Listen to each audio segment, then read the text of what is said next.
everyone. Welcome to our next Disruption Forum, Engineering Horizon. I'm Krystian and I lead AI consulting team at Netguru, and I have a pleasure of hosting the very first panel we have today. I'm here with decision makers from Rossmann, Builder.ai, and ViralHog, and we will soon talk about boosting internal efficiency. But before we will jump into the topic, let me just say that there are 4 upcoming super interesting session, equally cool. So make sure to be here with us, and it will take around for next 2 hours. So, and at the same time, feel free to ask any questions in the comments.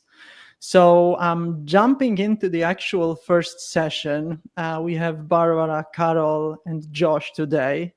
Hello again. Thanks for being here with us today.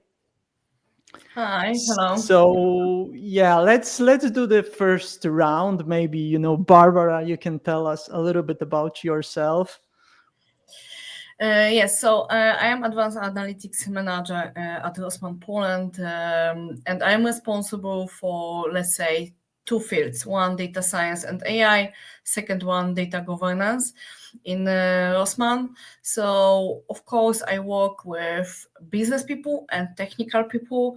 And my role at Rossmann is not only to say how to make a project's AI or create these projects, but also to build awareness about AI, what kind of tools we can use, how we can use the full potential of AI for everybody, not only for data scientists or only for business, but also for developers, engineers, etc. So, as always, I say that I try to combine 2 worlds, business and technical, to find best solution with using AI, data science, models, algorithms, tools. All right. Thank you very much. Good to have you here. So next we have Karol from Builder.ai.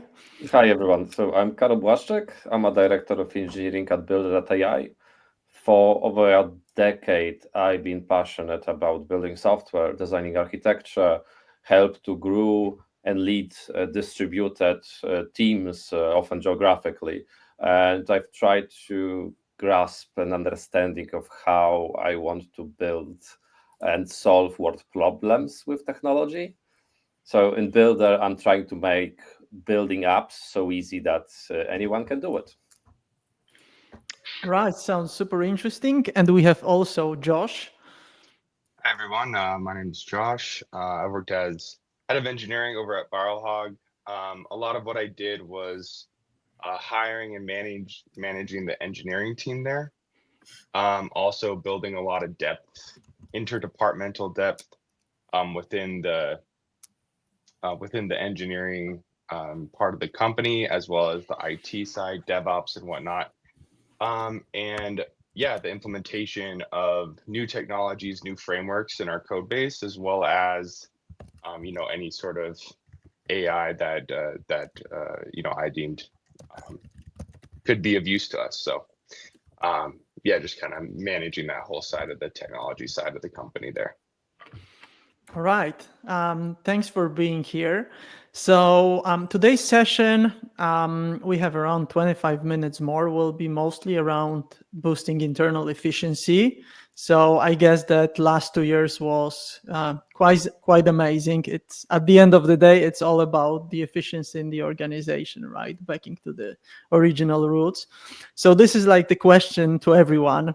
In the last 2 years, was there any kind of game changer you've noticed, you've witnessed in terms of tech teams' efficiency? One thing, it doesn't need to be an AI, right? So please feel free to find anything. It doesn't need to be particularly AI. So the question to you, is there anything you found that you've noticed, like as a tech person or tech manager, like, hey, this is something that really changing the rules of the game? Was it something like that or not? Or is it still be like, upfront? So from my perspective, I see that 2 things change a lot. One, of course, different kind of AI assistants, copilots, etc. But on the other hand, I see that more and more we are talk about soft skills.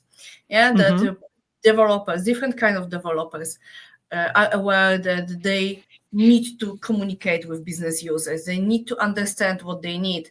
They are not only for coding, for programming, but also they have to use communication skills.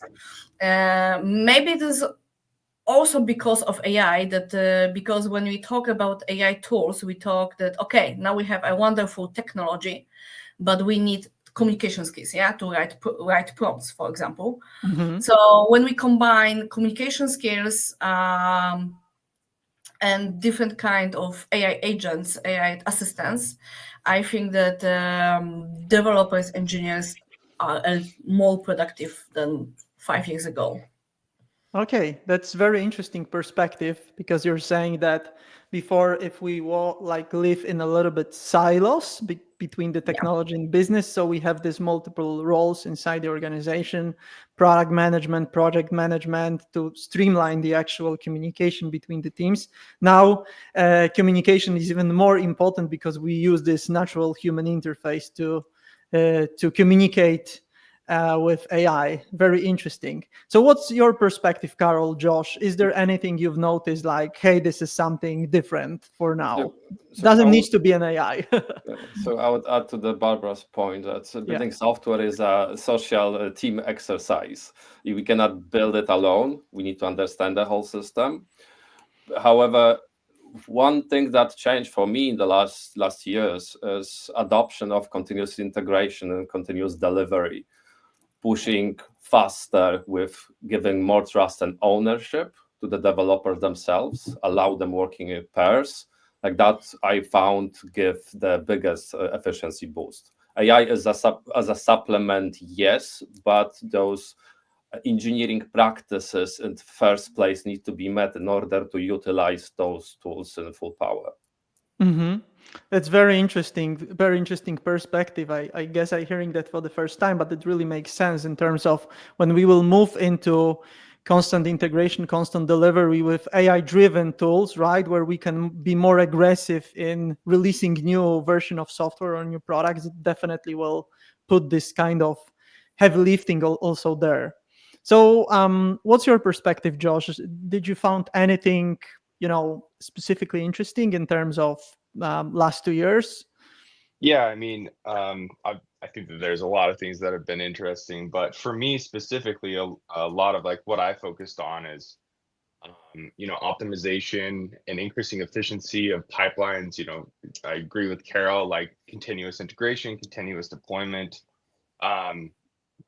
different kind of strategies for, how do we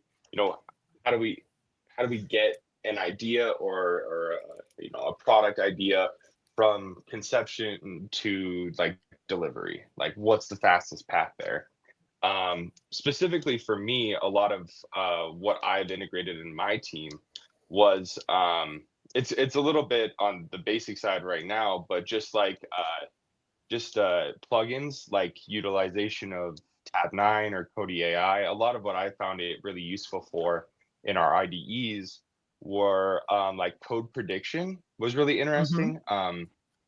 Not only like oftentimes it was incorrect, but if only just to like spark new ideas as you're writing code. It's kind of interesting to see the analysis as you're writing code, and sometimes annoying, but sometimes interesting to see the analysis of AI that's read the script and is kind of trying to predict what your next piece of code is going to be. You can kind of help facilitate the stream of like ideas a little bit better and prevent you from getting stuck as much. But also prediction of like, oh, hey, do you want to add a comment here? Oh, hey, this is a new function you're writing. Here's a comment. So kind of like helping to write better code in the sense of just like predicting proper like code writing, formatting, and stuff like that too. So that's where I've really seen it. And then with with AI, a lot of what we do is with videos.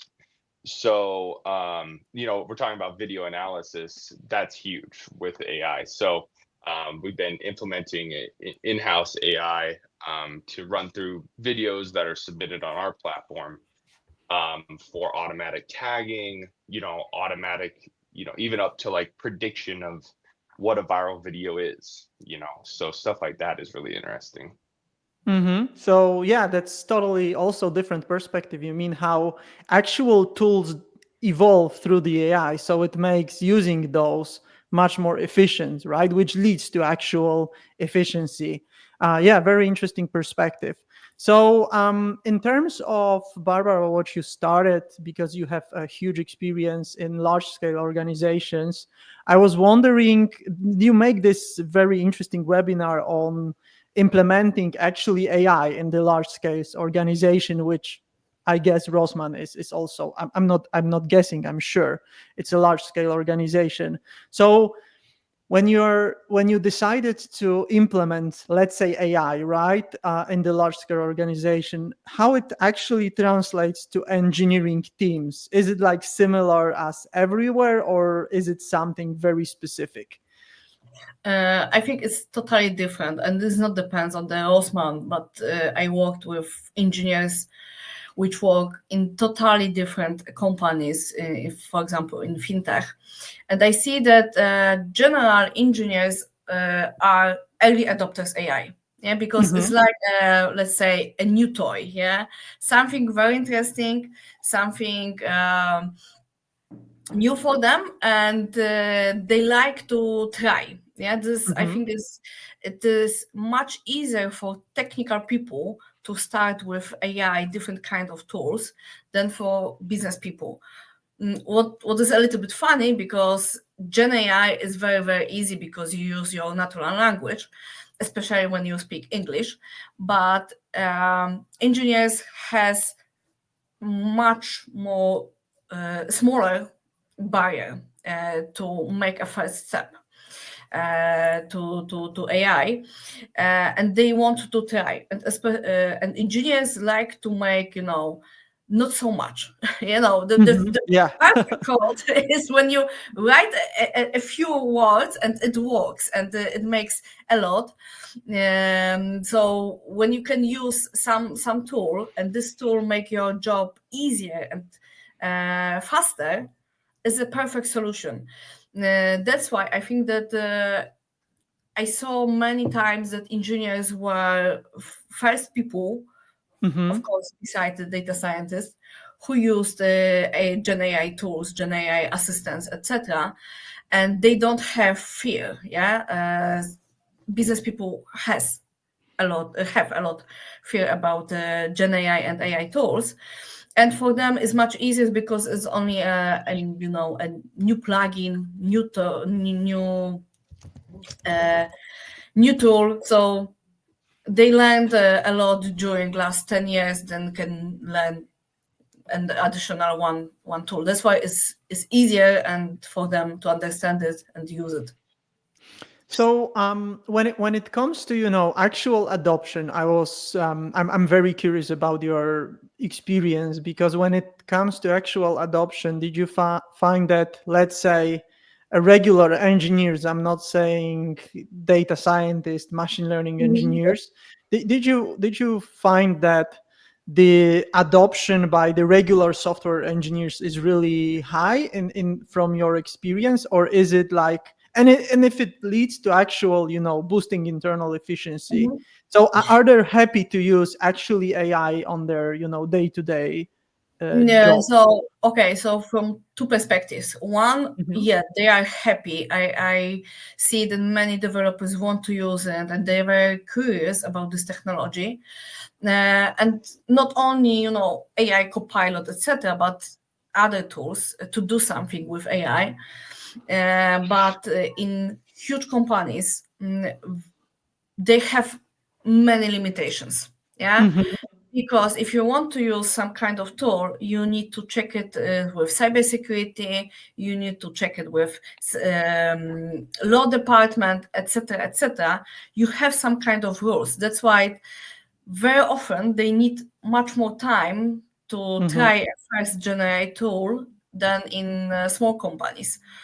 But I think that many of the developers use now different kind of copilots, but still not everybody.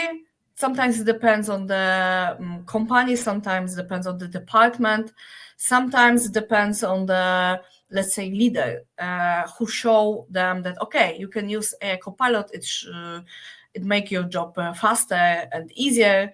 So it depends on the company, but it's different in large companies than in small companies. I see. So it means that it's always good to have this unified AI adoption strategy, right? Or at least AI policy, so that people will be empowered to use those tools, in fact.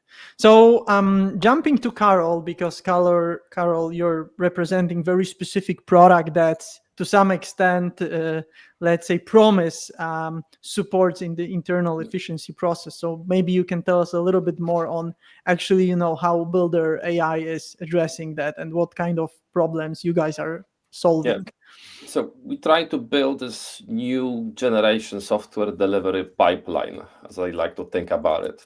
We have many AIs. One of our proprietary AI systems, Natasha, is acting as a product manager.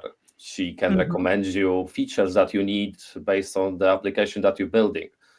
We also use tools like Copilot, code generation. We use AI to help us scale our operations, to reason about this complex system as a whole.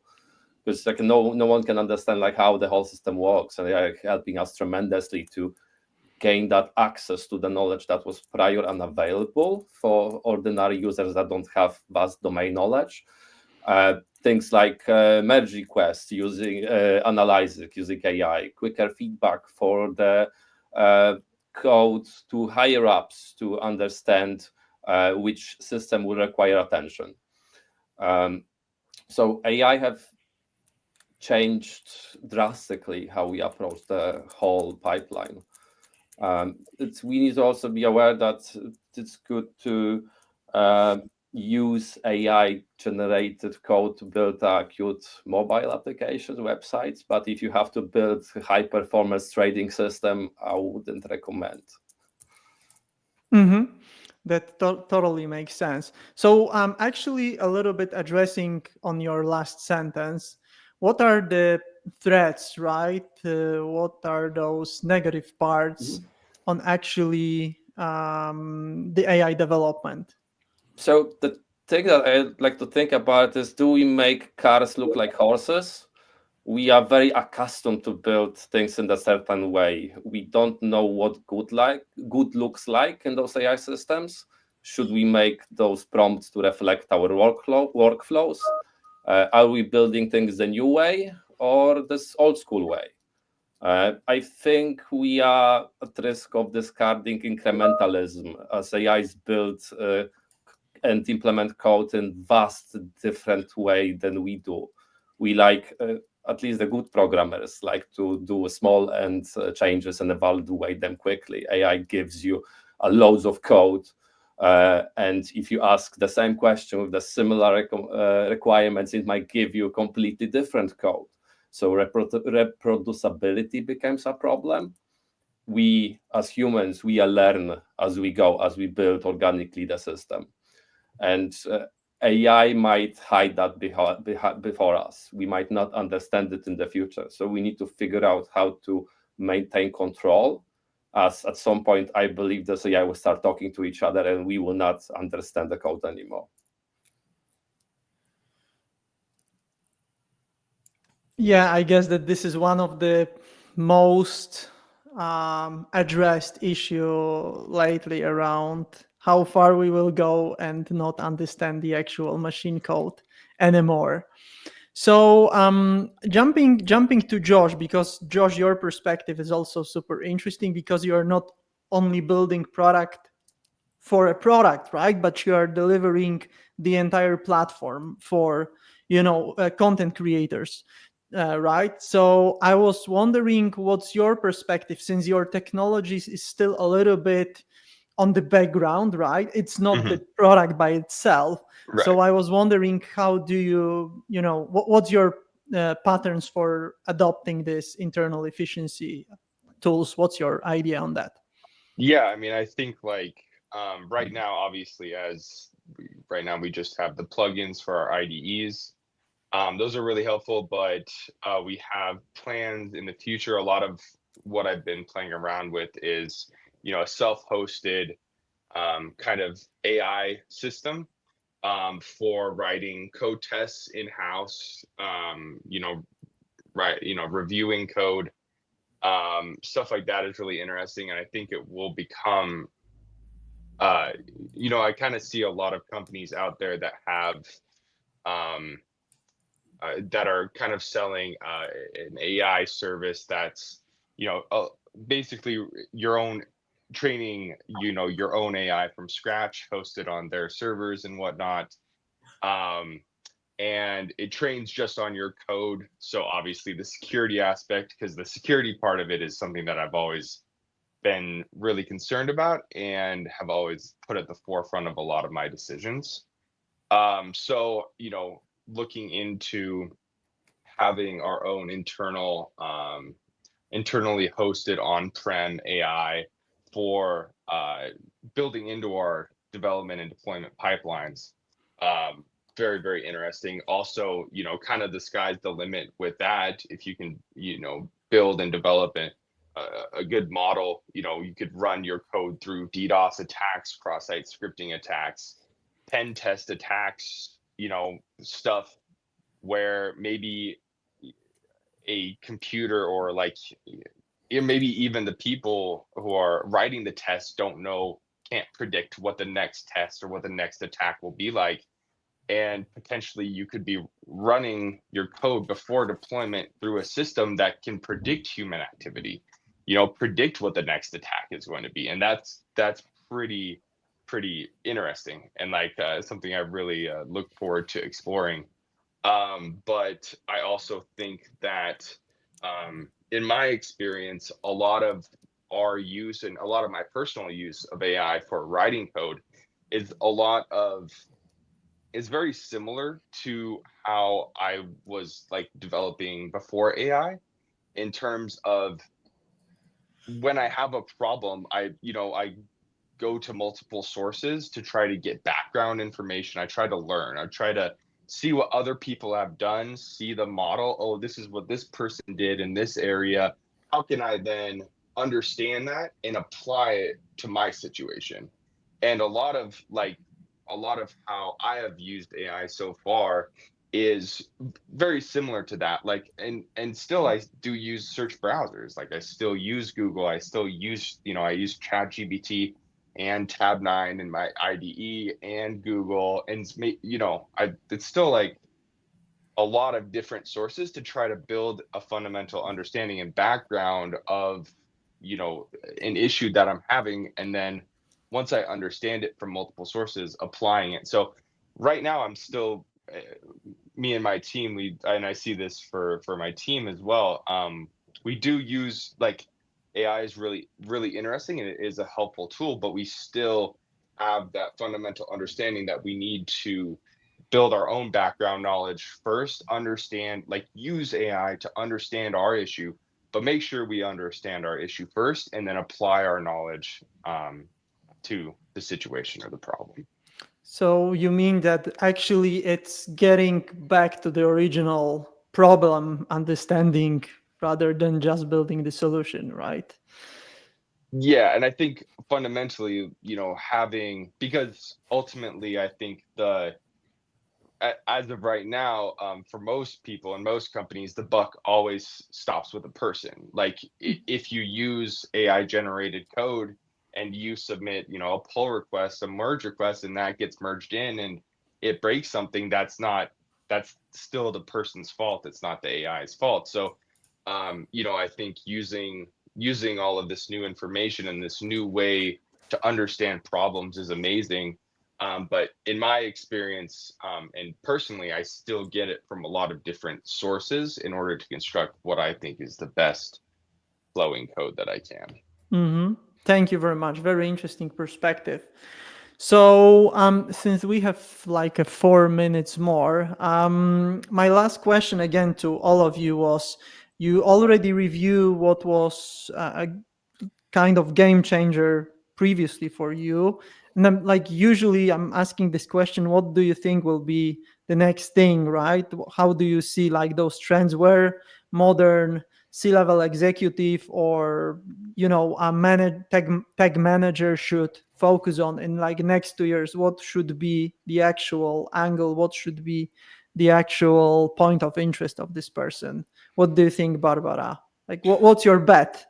I bet that maybe I'm not very original, but I think that we will use general more and more different kind of tools for quite small tasks. Yeah, for example, you are going to the meeting, you have 1 hour of discussion. After that, you don't make a notes, but you have some kind of assistant who makes a notes from let's say video or recording, yeah, or you don't write test scenario, yeah, but you have some kind of requirements for your business users, and then you have some kind of tool who translate this to the different kind of test scenarios, etc. So I think that it will be more and more natural for us to use these tools, and we won't think that okay, it's AI assistant or it's not AI assistant. Is it a tool? Yeah, like for example, PowerPoint to make a presentations. Yeah,